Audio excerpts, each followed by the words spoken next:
Que la bénédiction de Dieu le Père, de Dieu le Fils et de Dieu le Saint-Esprit soit avec vous et avec toute votre famille. Qu'en ce moment précis, un manteau de paix, tissé de fils d'amour et de miséricorde divine, soit étendu sur votre foyer. Qu'il couvre chaque pièce, chaque cœur, chaque vie qui habite sous votre toit. Que le Seigneur, de sa main puissante, place sur la porte de votre maison un sceau de protection, un signe de son sang précieux. Ainsi, aucun mal ne pourra entrer, aucune plaie ne pourra s'approcher, et aucune flèche de l'ennemi ne pourra trouver sa cible. Nous commençons ce temps de prière non pas comme ceux qui demandent quelque chose de lointain, mais comme des fils et des filles qui s'approchent du trône de la grâce. Nous sommes confiants dans l'amour d'un Père qui nous accueille. Sentez, où que vous soyez, l'atmosphère autour de vous changer. Sentez la présence tangible du Saint-Esprit, le Consolateur. Il vient pour calmer les tempêtes de votre âme et apporter la sérénité à votre esprit. C'est un espace sacré, un temps mis à part pour que le ciel touche la terre en faveur de votre maison. Au nom du Seigneur Jésus-Christ, par le pouvoir qui nous a été conféré en tant qu'enfants de Dieu, nous nous levons en autorité spirituelle sur chaque foyer qui se connecte à cette prière. Nous nous positionnons dans la brèche pour nos familles et déclarons que votre maison est le territoire du Seigneur. C'est pourquoi nous ordonnons que tout esprit de division, de discorde, de commérage et d'intrigue soit maintenant réduit au silence et expulsé. Cet esprit a tenté de semer la discorde entre mari et femme, entre parents et enfants, ainsi qu'entre frères. Nous brisons au nom de Jésus le pouvoir de toute parole de malédiction lancée contre votre lignée. Nous brisons aussi toute malédiction héréditaire d'échec, de dépendance, de maladie et de divorce. Nous annulons l'effet de ces paroles et de ces schémas de péché du passé. Nous déclarons qu'un nouveau temps de bénédiction, d'honneur et de prospérité commence aujourd'hui dans votre histoire familiale. Nous réprimandons toute attaque de l'ennemi contre l'esprit et le cœur de nos enfants. Tout esprit de rébellion, de désobéissance, de confusion et de dépression qui tente de s'installer dans leur jeune cœur. Nous le lions et lui ordonnons de se retirer pour ne plus jamais revenir. Nous couvrons nos enfants du sang de l'agneau et déclarons qu'ils sont la propriété exclusive de Dieu.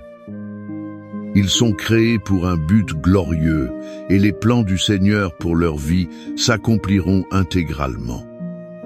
Nous déclarons la victoire du Christ sur chaque défi, sur chaque maladie, sur chaque crise financière.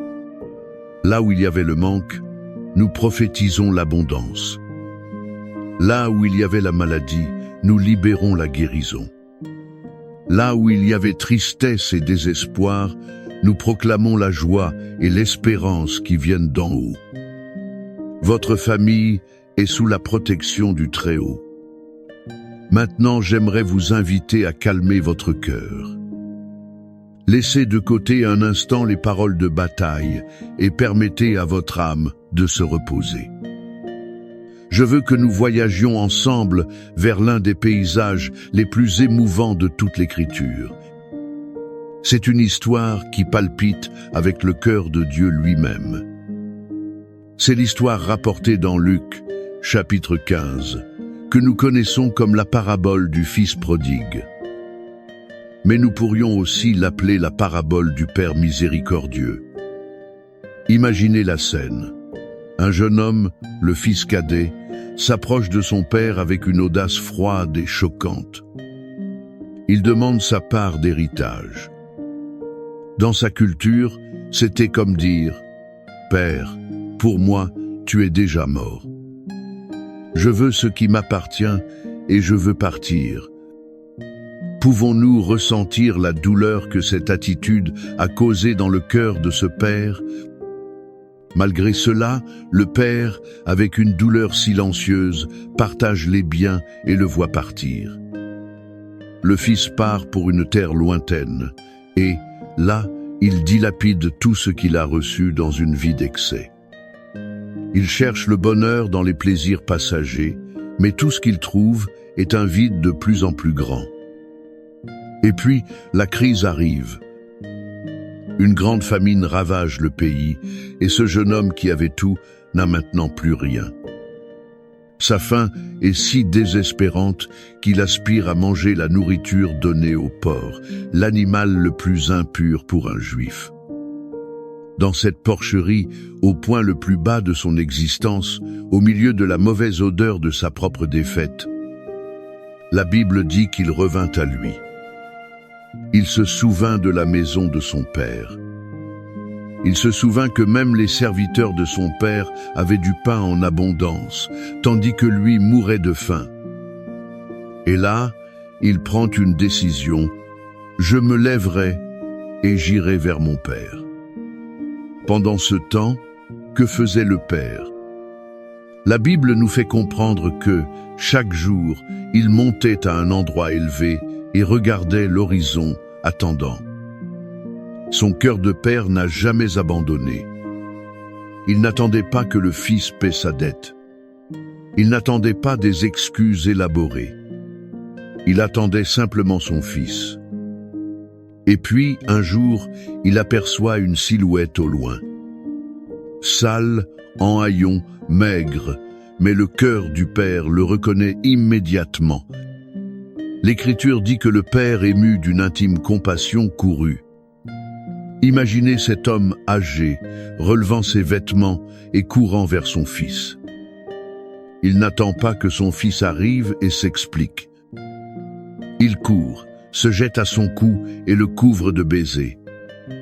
Le fils tente de faire son discours de repentance répété, mais le père l'interrompt. Il n'est pas intéressé par les accusations, mais par la célébration. Il crie à ses serviteurs: apportez la plus belle robe. Mettez un anneau à son doigt et des sandales à ses pieds. Amenez le veau gras et tuez-le. Faisons la fête, car mon fils était mort, et il est revenu à la vie. Il était perdu, et il a été retrouvé. De cette histoire, le cœur de Dieu nous enseigne des leçons vitales pour notre famille. La première est que l'amour de Dieu n'abandonne jamais. Êtes-vous un père ou une mère dont le cœur est brisé par un fils ou une fille qui s'est égaré? Vous regardez leur choix et ne reconnaissez pas l'enfant que vous avez élevé. Je veux vous dire, n'abandonnez pas l'espoir. Continuez à regarder l'horizon en prière, car l'amour du Père Céleste opère à travers vous. C'est une force magnétique qui peut les ramener à la maison. La deuxième leçon est qu'il y a toujours un chemin de retour. Peut-être que vous qui m'écoutez, vous identifiez au Fils. Vous sentez que vous êtes allé trop loin, que vous avez commis des erreurs impardonnables dans votre mariage, avec vos enfants, dans votre vie. L'ennemi vous murmure à l'oreille qu'il n'y a plus d'espoir, que votre famille est ruinée pour toujours. Cette histoire vous crie aujourd'hui, c'est un mensonge. Il y a un père qui court vers vous au moment où vous décidez de revenir. Peu importe à quel point vous vous sentez sale, son étreinte est disponible et la fête de la restauration est prête à commencer. Et la troisième et plus puissante leçon est le pouvoir du pardon pour restaurer l'unité familiale. Cette étreinte du Père a guéri des années de séparation. Cet anneau a restauré l'identité. Cette fête a restauré la communion. Combien de nos familles souffrent aujourd'hui parce que nous refusons de courir l'un vers l'autre? Parce que nous attendons que l'autre demande pardon en premier? Parce que nous gardons une liste d'offenses? Le Père nous enseigne que le pardon est la clé qui ouvre les portes de la restauration et de l'unité. Êtes-vous prêt à être le père ou la mère dans cette situation, courant pour pardonner, même sans demande formelle? Cette image du père protégeant la dignité du fils avec un câlin, couvrant sa honte avec la meilleure robe. C'est la traduction la plus parfaite de ce que Dieu nous promet dans le psaume 91.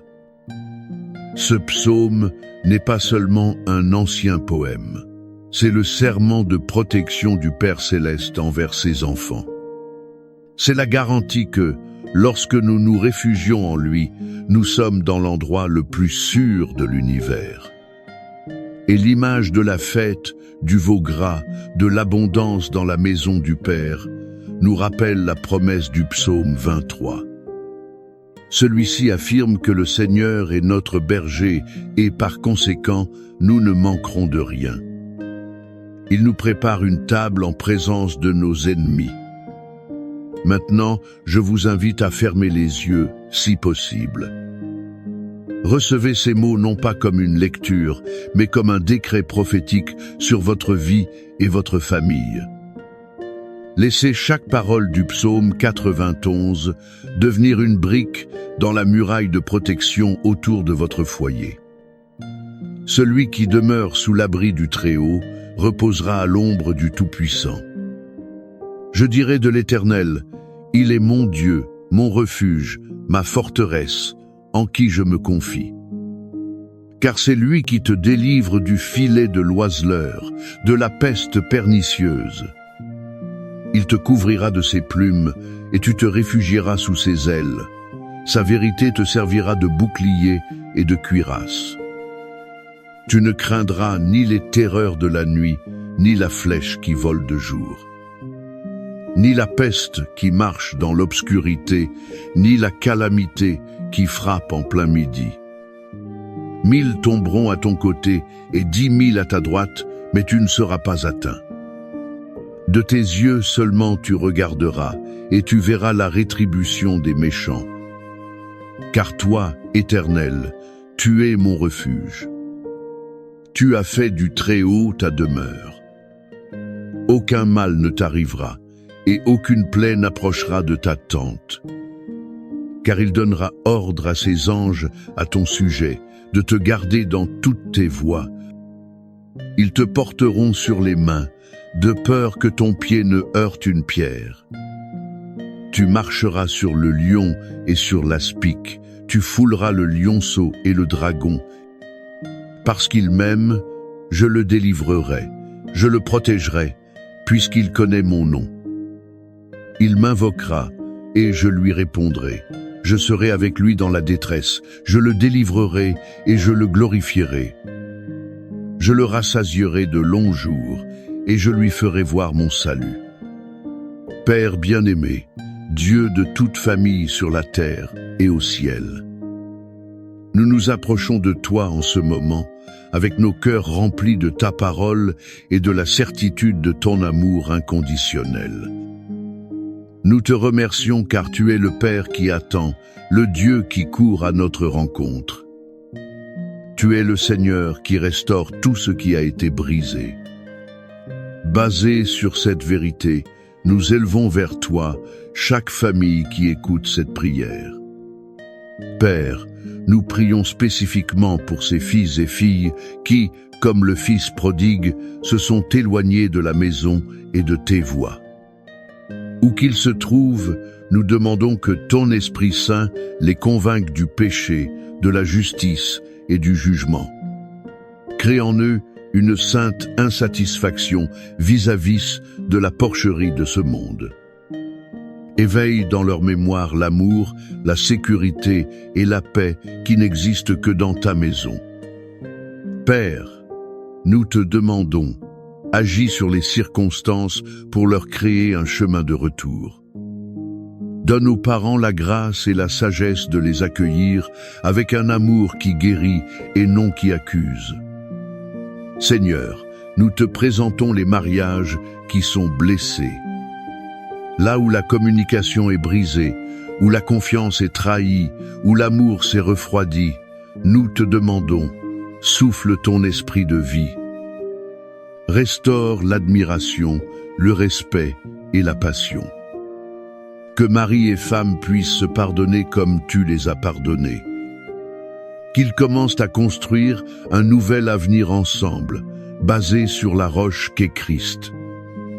Nous prions pour la réconciliation entre parents et enfants, entre frères qui ne se parlent plus.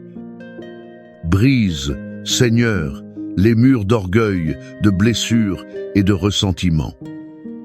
Répands ton baume de guérison sur les blessures du passé et crée des opportunités pour le pardon et la restauration de la communion.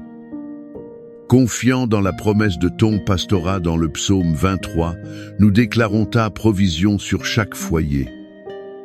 Que le pain ne manque pas à table, que les dettes soient payées, que des portes d'emploi s'ouvrent. Tu es Yehovah Jireh, notre pourvoyeur. Enfin, Seigneur, nous étendons tes mains guérisseuses sur chaque personne. Guéris les corps malades, restaure la santé physique, mais guéris aussi les âmes fatiguées, les cœurs anxieux et les esprits déprimés. Que ta paix, qui surpasse toute intelligence, inonde chaque cœur. Et maintenant, je vous invite à sceller cette prière dans la foi. Écrivez le nom de votre famille dans les commentaires, ou déclarez simplement à voix haute là où vous êtes. Ma maison et moi servirons l'Éternel. Faites-en un acte prophétique, une déclaration de foi en le Dieu qui peut faire infiniment plus que tout ce que nous demandons ou pensons. Que l'Éternel te bénisse et te garde. Que l'Éternel fasse luire sa face sur toi et qu'il ait pitié de toi. Que l'Éternel lève sa face vers toi et te donne la paix. Que la protection du Père, l'amour du Fils et la communion du Saint-Esprit soient la réalité constante dans votre vie. Qu'il soit dans toute votre maison aujourd'hui et pour toujours. Allez en paix, dans la certitude que votre famille est en sécurité dans l'abri du Très-Haut. Amen.